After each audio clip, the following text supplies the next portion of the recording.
Hey, I noticed something yesterday, and I think it fits into a broader picture.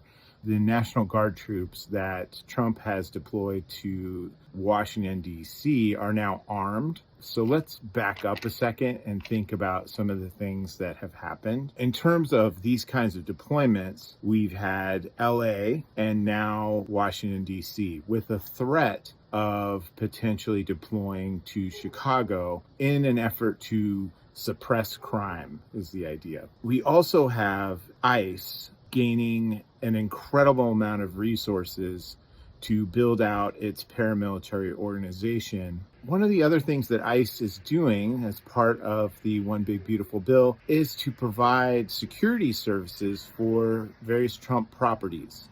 That's in the One Big Beautiful Bill. When we look at the Department of Defense, we've had a purge of 16 senior figures in the military hierarchy, general officers and above. We've had purges and DOGE efforts at CIA, the State Department, and the NSA.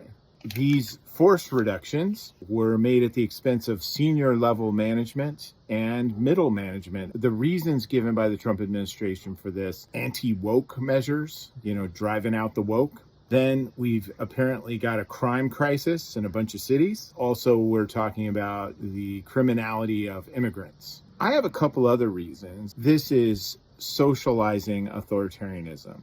We have never had troops deployed in a city for anything other than a real crisis.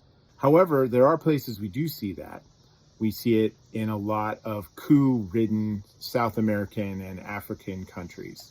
When we see these things happen, just like Los Angeles, people get very upset. They appeal to the courts. Did anything really change the administration's behavior? No, it didn't. They're going to violate court orders. They've shown this already. What they're doing is showing us that they can do these things. I certainly would expect them to continue to do these kinds of deployments. It's certainly not something that's part of our experience. For the average person, if you see this kind of thing happening where, there are troops on the streets now, at least they're not hurting me right now, it just becomes like a normal facet of day-to-day life until it isn't. These two things, coup-proofing and the socialization of authoritarianism, are extremely concerning. I encourage you to speak to your elected representatives and express your concerns if you share mine. Thanks for checking in today, and I look forward to talking to you again very soon. Thanks.